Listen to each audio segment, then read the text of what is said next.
Salut à tous. Alors, courte réflexion, parce que franchement, le sujet va être vite plié. On a appris hier, pour le coup, j'avais pas plus regardé de ça. Et puis, je me dis quand même, le titre, il va être fou, c'est est-ce que franchement, tu penses que de baisser de près de 1000 euros, ça va permettre à la i208 ou le Jeep Avenger, pour le coup, de mieux se vendre? Clairement, moi, je te dis, c'est non. Et en fait, je ferai même pas d'introduction parce que c'est bien une baisse, mais c'est pas la valeur de ce type de véhicule.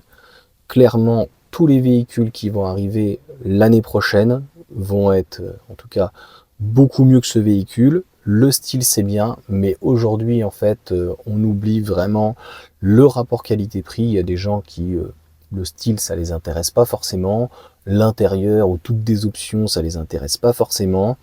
Et là, quand la IC3 va arriver, même full, à 27 000 euros, pendant que de l'autre côté, tu as un i2008, ok, il est un petit peu plus grand, mais pareil, c'est pas une familiale, donc c'est des gens qui vont être à 2 ou à 3. L'autre est à 38 000 euros en prix de départ. Franchement, 1000 euros de différence. Bon, ok, hein, c'est la famille Stellantis, hein, mais 156 chevaux avec une batterie de 50 kWh, j'ai envie de dire, en fait, on s'en fiche, quoi. T'aurais pu mettre moins puissant, moins de batterie ou quoi que ce soit. Le Jeep Avenger, pareil. Franchement, ces deux véhicules, c'est un flop total. La i208, elle se vend bien parce que elle se vend très bien sur les flottes. Donc les flottes d'entreprise, en fait, les achètent à l'appel. J'en avais discuté d'ailleurs avec Thomas. On était dans le sous-sol de son entreprise. Il y en a énormément. Je dis, mais... Donc, a priori, je sais pas, ils ont réussi à les placer. Donc, il y a dû avoir un placement de prix, produit. Peut-être qu'ils les ont lâchés 5000 euros de moins.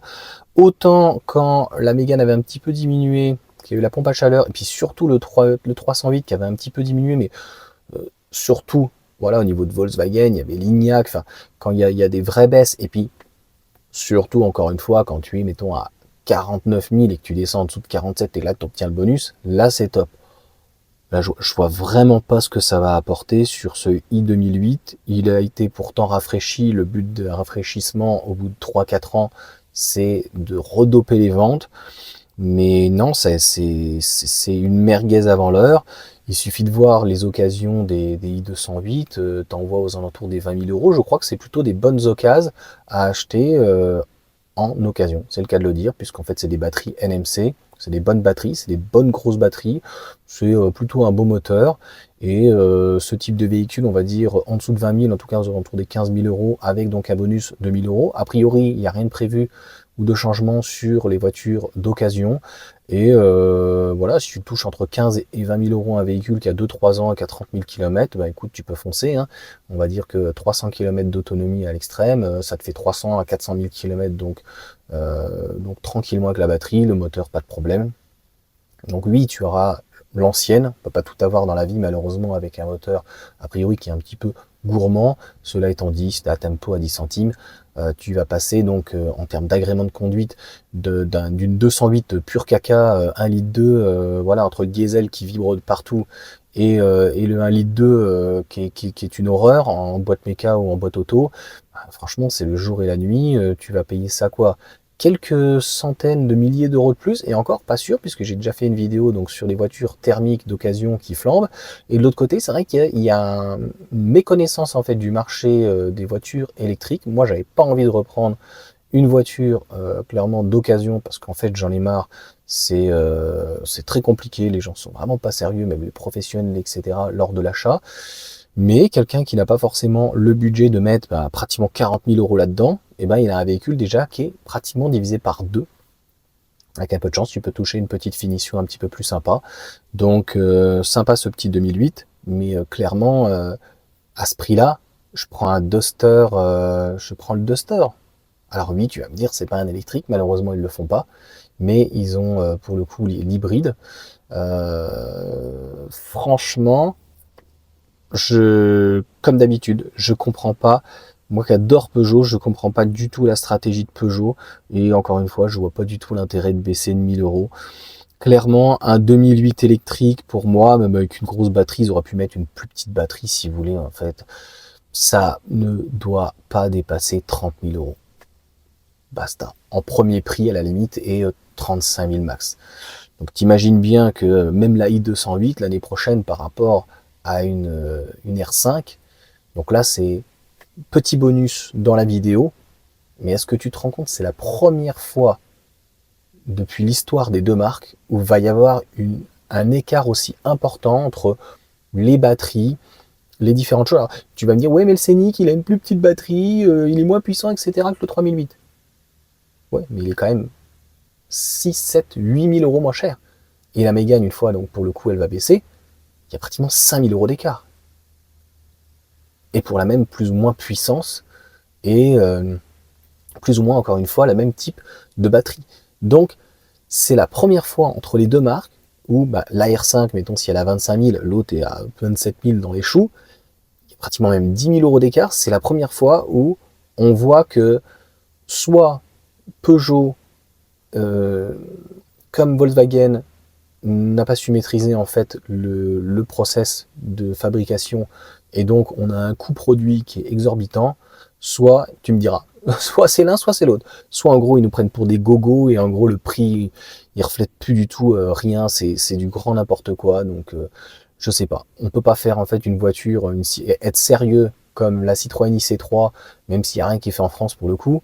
Mais bon, tu me diras, la i2008 et la i208 est faite en Espagne, donc les salaires sont quand même moins chers, etc. en Espagne. Donc, on peut pas faire un truc vraiment, entre guillemets, hein, low cost, avec Citroën, un truc réfléchi. Et puis de l'autre côté, en fait, proposer un truc de gogo à 40 000 euros en 2008, quoi. Franchement, mais moi, c'est pour ça que ça m'avait refoulé l'électrique. Mais je me dis, mais attends, je vais jamais mettre 40 000 euros, même avec un bonus à 10 000. Franchement, j'achète pas un 2008. C'est tout sauf une familiale. C'est une petite voiture. Elle a rien de fun. Elle est jolie, j'en ai juste en face, là. Le voisin, il en a un. Bon, c'est propre, quoi. C'est propre sans plus.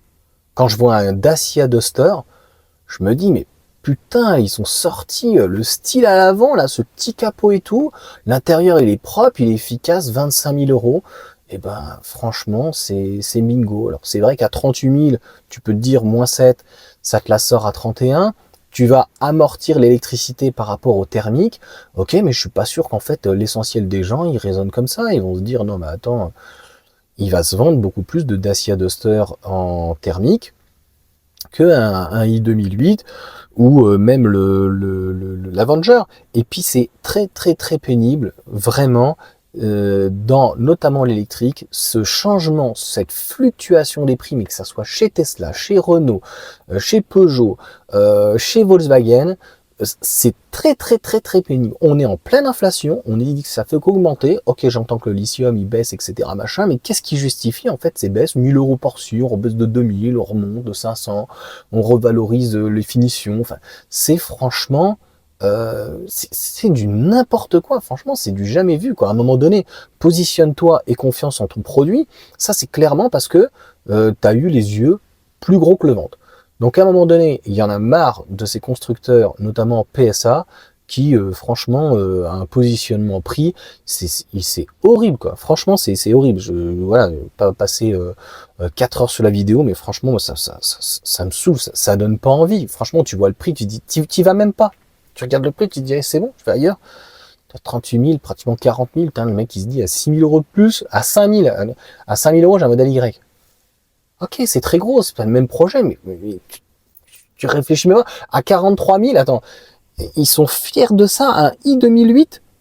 Oui, super, a baissé de 1000 ou 2000 euros. 40 000 euros, il y avait 3-4 000 euros d'écart entre un modèle 3 et un modèle et un i2008. C'est délirant, franchement délirant. Allez, ciao.